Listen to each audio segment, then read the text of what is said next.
하나님 말씀 고린도전서 3장 9절로 15절 교독하시고 마지막 15절 함께 읽도록 하겠습니다. 우리는 하나님의 동력자들이요 너희는 하나님의 밭이요 하나님의 집이니라.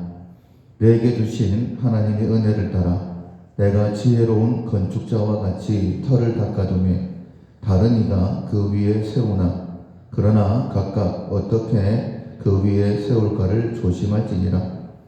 이 닦아둔 것 외에 능히 다른 터를 닦아둘 자가 없으니 이 터는 곧 예수 그리스도라. 만일 누구든지 금이나 은이나 보석이나 나무나 풀이나 짚으로 이 터 위에 세우면 각 사람의 공적이 나타날 터인데 그 날이 공적을 밝히리니 이는 불로 나타내고 그 불이 각 사람의 공적이 어떠한 것을 시험할 것이니라.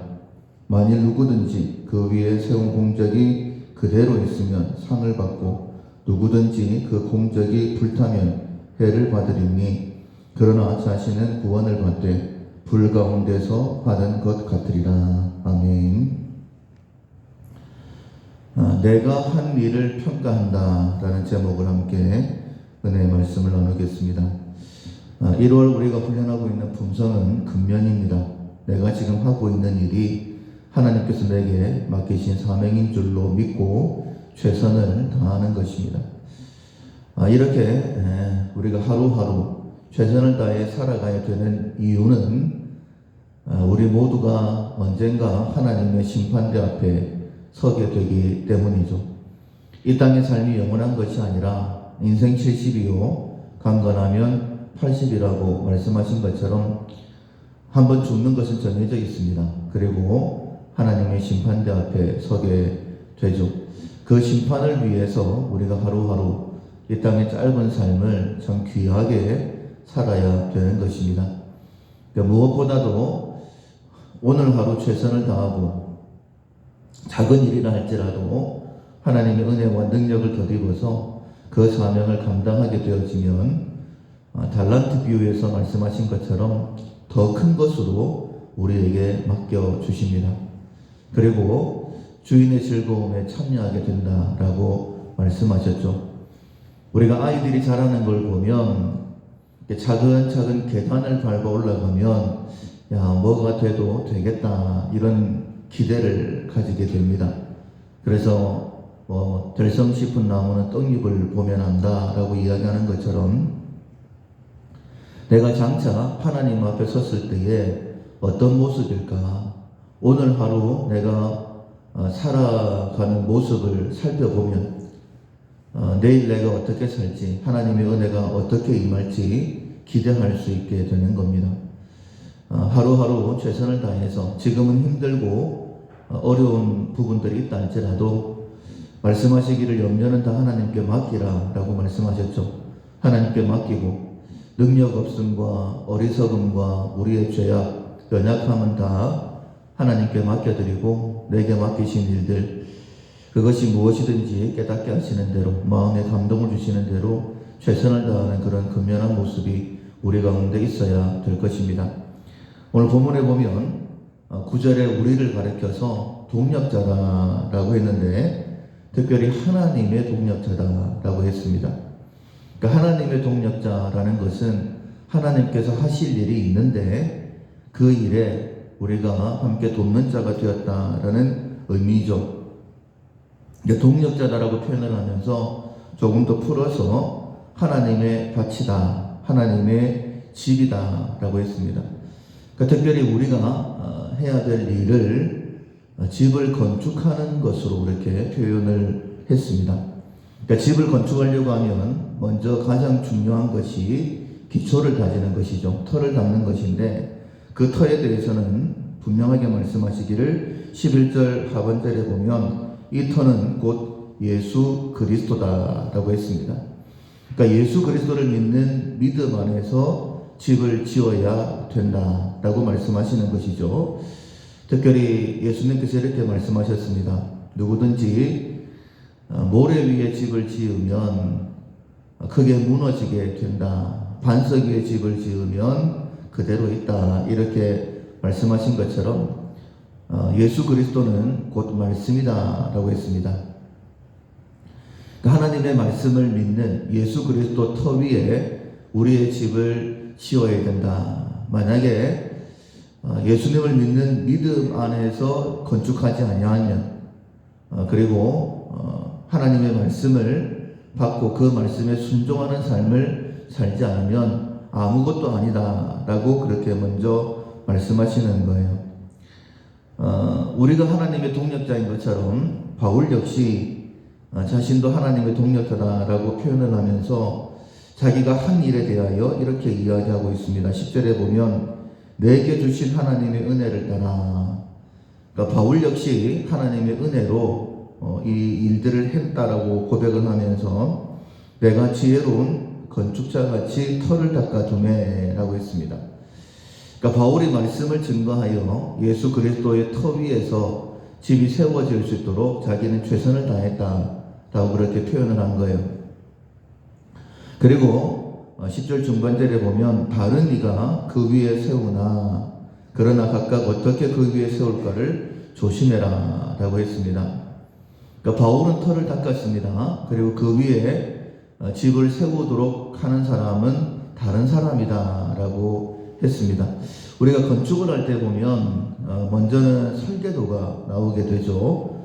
여기서 다른 이가 그 위에 세운다라는 것은 설계도다라고 그렇게 보시면 될 것 같습니다. 우리가 예수 그리스도를 믿고 난 다음에 어떻게 살아야 되는지에 대하여도 하나님의 말씀을 들어야 되죠. 우리가 믿음이라는 것이 들음에서 난다라고 말씀하셨어요. 그래서 내가 무엇을 듣는가 하는 것을 조심해야 된다라고 말씀을 하셨습니다.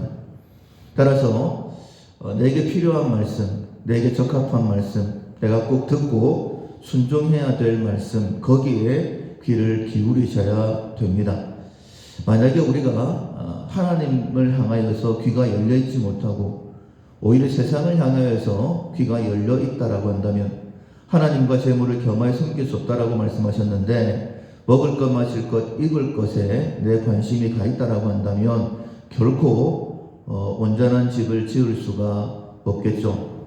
그리고 그 말씀을 듣는 거에 따라서 12절에 보면 만일 누구든지 금이나 은이나 보석이나 나무나 풀이나 지푸로 이 터 위에 세우면 이라고 되어 있습니다. 여기서 금, 은, 동 이런 걸 가지고 나무나 집, 풀을 가지고 집을 짓는 자는 이제 우리를 가리키고 있는 거예요. 각 사람의 공적이 나타날 것인데 그 날의 공적을 밝히리니 이는 불로 나타내고 라고 말씀하고 있습니다.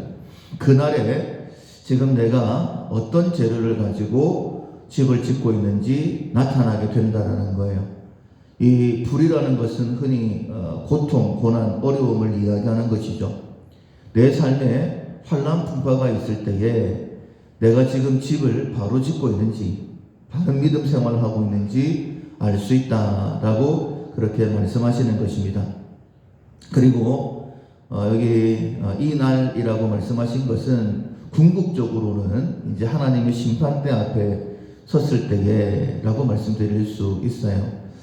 하나님께서 우리가 하나님의 심판대 앞에 서게 되어지면 우리가 어떤 재료를 가지고 집을 지었는지 반드시 달아보신다라고 말씀하셨습니다. 그리고 결론적으로 이렇게 말씀을 하시죠. 14절 이하에 보면 만일 누구든지 그 위에 세운 공적이 그대로 있으면 상을 받고 누구든지 그 공적이 불타면 해를 받는다. 그러나 자신은 구원을 받되 불 가운데서 받은 것 같으리라 라고 말씀하고 있어요.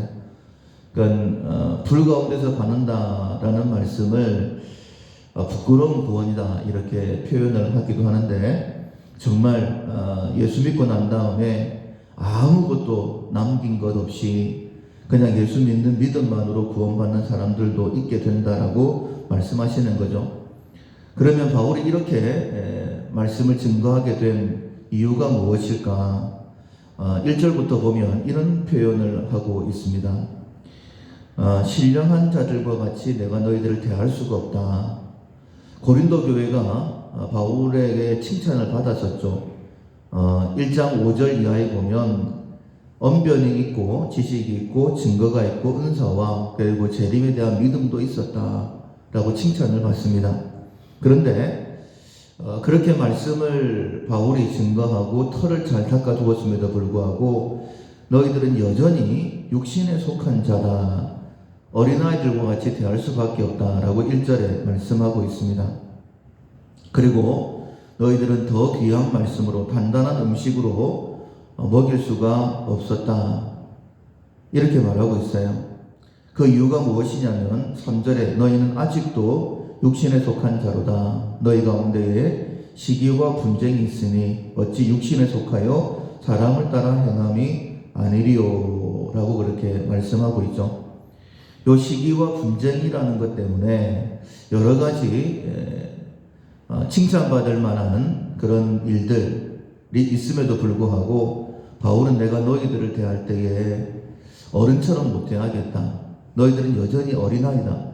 그러니까 어린아이가 젖을 먹고 그렇게 있으면 하나님의 일을 할 수가 없는 거예요. 겉모습은 번드르하게 보인다 할지라도 15절에 있는 말씀처럼 다 공적이 다 불타버리고 부끄러운 구원을 받을 수밖에 없는 것이죠. 근데 그 이유가 무엇이냐면 시기와 분쟁 때문이라고 했습니다. 당시 고린도 교회에서 드러났던 이 시기와 분쟁은 무엇이었느냐? 그들 가운데 어떤 사람은 나는 게바에게 속했다, 나는 아볼로에게 속했다, 나는 그리스도에 속했다, 바울에게 속했다, 이렇게 사분오열되어져 있었습니다. 그래서 바울이 이렇게 얘기하는 거예요. 5절에 보면 그런즉 아볼로는 무엇이며 바울은 무엇이냐? 그들은 주께서 각각 주신 대로 너희로 하여금 믿게 한 사역자들이다 라고 말씀하고 있어요. 하나님께서 여러 사역자들을 주시고 그들로 하여금 믿음의 길을 걷게 하셨다라는 겁니다. 그리고 이렇게 말씀을 하시죠. 6절에 보면 나는 심었고 아볼로는 물을 주었을 오직 하나님께서 자라게 하셨다. 그러니까 내 옆에 있는 모든 사람들은 동력자라는 거예요. 내 마음에 맞는 사람도 있고 내 생각과 틀린 사람도 있을 수 있습니다. 그러나 결코 나누어지면 안 된다.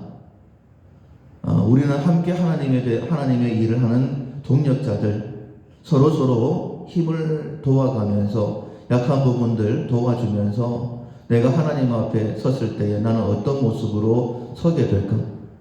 자기 자신을 돌아보면서 금, 은, 동으로 불에 타지 않을 것으로 하나님께 칭찬받을 만한 일들로 나의 삶을 채워가야 된다라고 말씀하고 있는 거예요. 여러분, 우리 자신을 미리미리 평가해보지 않으면 나중에 주님의 심판대 앞에 섰을 때에 부끄러움 당할 수밖에 없게 될 것입니다.